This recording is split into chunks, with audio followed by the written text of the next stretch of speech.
உருளைக்கிழங்குக்கு இணையான சுவையை கொண்டது சேம்பு அப்படின்னு அழைக்கப்படக்கூடிய சேப்பங்கிழங்கு. புளிக்குழம்பு, வறுவல், பொரியல் அப்படின்னு பல வகையில இதை சமைத்து சாப்பிடலாம். குறிப்பா இப்போ செட்டிநாடு சமையல் ரொம்ப ஃபேமஸ் ஆகிட்டு வருது. முன்னாடியிலிருந்தே திண்டுக்கல், நத்தம், காரைக்குடி பகுதிகளெல்லாம் இதை பட்டை, சோம்பு போன்ற நறுமண பொருட்களை சேர்த்து சைவ விருந்துகள்ல இதை ஒரு அசைவ மாதிரியே செஞ்சு வைப்பாங்க. சாப்பிட்றதுக்கு ஏதோ சிக்கன் இறைச்சி சாப்பிட்ற மாதிரி இருந்தாலும் இது சேப்பங்கிழங்கா இருக்கும்.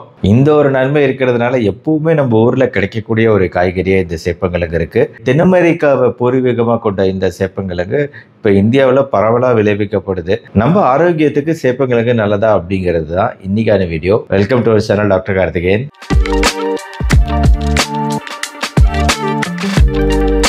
உருளைக்கிழங்கு, சக்கரவள்ளி கிழங்கு, மரவள்ளி கிழங்கு, சேனைக்கிழங்கு போல இந்த சேப்பங்கிழங்கும் ஒரு கிழங்கு வகையை சேர்ந்தது. லேசான இனிப்பு சுவை கொண்டது. இது நீர்நிலை அதிகம் உள்ள பகுதிகளில் விளையக்கூடியது. இப்ப கேரளா போன்ற பகுதிகளில் சேப்பங்கிழங்கு அதிகமா விளைவிக்கப்படுது. சேப்பங்கிழங்க மண்ணிலிருந்து எடுத்தவுடன் சமைத்து சாப்பிடுதல் அப்படிங்கிறது அரிப்பை உண்டாக்கலாம். அதனால சேப்பங்கிழங்க நல்லா காய வச்சு சில நாட்கள் கழித்து யூஸ் பண்றது நல்லது.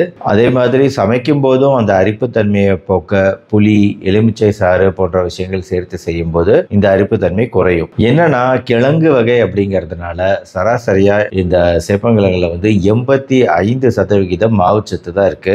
132 கிராம் ஒரு கப் சேப்பங்கிழங்கு வேக வைத்த சேப்பங்கிழங்குல 187 கலோரிகள் கிடைக்குது. ஃபர்ஸ்ட் சேப்பங்கிழங்குல பீட்டா கரோட்டின் போன்ற ஆன்டி ஆக்சிடென்ட் சத்துக்கள் இருக்கிறதுனால கண் பார்வைக்கு நல்லதுங்க. கண்களில் வயதாகும் போது வரக்கூடிய இந்த கண்களில் அந்த வெள்ளை படலம் கருவிலியில நீங்க பார்க்கக்கூடிய கட்டராக்ட் அப்படிங்கிறது வரக்கூடியது தடுக்க முடியாது. ஆனா ஓரளவுக்கு தள்ளி போட முடியும். நம்ம கண்களை பாதுகாத்துக்கும் போது, வெயில்ல கூலிங் கிளாஸ் அணியும் போது கூட இந்த மாதிரி சத்தான கிழங்கு வகைகள் சாப்பிடும் போது. இது மட்டும் இல்லாம சேப்பங்கிழங்கு சாப்பிடுதல் அப்படிங்கிறது பெருங்குடல் பகுதியில வரக்கூடிய புற்றுநோய், குடல் பகுதியில ஜென்ரலா வரக்கூடிய அலர்ஜி, இன்ஃபிளமேஷன் இந்த மாதிரி விஷயங்கள் வராம தடுக்குது. ஆக்சுவலா நம்ம ஜீரண மண்டலத்துக்கு ரொம்ப நல்லது. இதுல மினரல் சத்துக்கள் அதிகம். கால்சியம் மற்றும் பாஸ்பரஸ் சத்துக்கள் நம்ம பற்களுக்கு நல்லது, எலும்புகளுக்கு நல்லது. நார்ச்சத்து அதிகம் இருப்பதால் செரிமான கோளாறு ஏற்படாமல் பாதுகாக்கப்படுது. இப்ப குடல் புண்கள் இருக்கிறவங்க, வயிற்றில் அல்சர் தொந்தரவுகள் இருக்கிறவங்க சேப்பங்கிழங்கு சாப்பிடலாமா? சாப்பிடலாம். வாரம் 2 முறையாவது சேப்பங்கிழங்க உணவுல சேர்த்துக்கிறது அப்படிங்கிறது நல்லது. மேலும் நம்மளோட நரம்பு மண்டலத்துக்குமே இந்த சேப்பங்கிழங்கில் இருக்கக்கூடிய சத்துக்கள் நன்மை தான் தருது. சேப்பங்கிழங்கில் இருக்கக்கூடிய வைட்டமின் இ சத்துக்கள் நம்ம சருமத்தோட ஆரோக்கியத்துக்கு நல்லது. சுருக்கங்கள் வராம அதையும் தள்ளி போட முடியுது. சரிங்க, இது வரைக்கும் நம்ம பார்த்ததெல்லாம் இந்த சேப்பங்கிழங்கின் குணங்கள். ஆனா சேப்பங்கிழங்கு இலைகள் இருக்கு பாத்தீங்களா, இந்த இலைகளுக்குமே மருத்துவ குணம் உண்டு. இதோட இலையை பார்க்கறதுக்கு அடர்ந்த பச்சை நிறத்தில் இதய வடிவத்தில் இருக்கும். இதையுமே சமைச்சு சாப்பிடலாங்க, ருசியாவே இருக்கும். ஈவன் நார்த் இந்தியா, வட இந்தியாவில் உணவு வகைகள்ல இந்த கொலகேசியா, இந்த சேப்பங்கிழங்கு இலைகள் உணவாக பயன்படுது. இந்த இலைகள்ல இருக்கக்கூடிய வைட்டமின் சி சத்துக்கள் மற்றும் ஆன்டி ஆக்சிடென்ட் சத்துக்கள் புற்றுநோய்களுக்கு எதிராக போராட வல்லது. அதுலயும் இந்த குடல் புற்றுநோய்களை தடுக்கக்கூடிய ஆற்றல் இந்த இலைகளுக்கு உண்டு.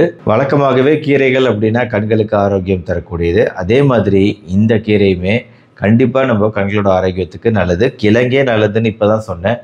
அப்ப கீரை பத்தி சொல்லவே தேவையில்லை, மிகவும் நல்லது. உயர் ரத்த அழுத்தம் பிரச்சனை இருக்கிறவங்களுமே இந்த கீரையை உணவுல சேர்த்துக்கிறது முக்கியம். இது ஆராய்ச்சிகள் மூலமாகவும் தெரிய வருது. அதாவது எலிகள்ல இந்த இலை சாரை கொடுத்து டெஸ்ட் பண்ணி பார்க்கும்போது ரத்த அழுத்தத்தை குறைக்கிறதுக்கு உதவி செய்யுது. எந்த மாதிரினா சிறுநீர் பெருக்கி, டயூரிட்டிக் ப்ராப்பர்ட்டி இந்த இலைகளுக்கு உண்டு. இந்த டயூரிட்டிக் ப்ராப்பர்ட்டி இருக்கிறதுனால அதிகமான நீர் வெளியேறதுனால நம்மளுக்கு ரத்த அழுத்தம் நம்மளுக்கு இல்ல, இந்த எலிகள்ல நடத்தப்பட்ட ஆராய்ச்சிகள்ல ரத்த அழுத்தம் குறையிறது தெரிய வருது.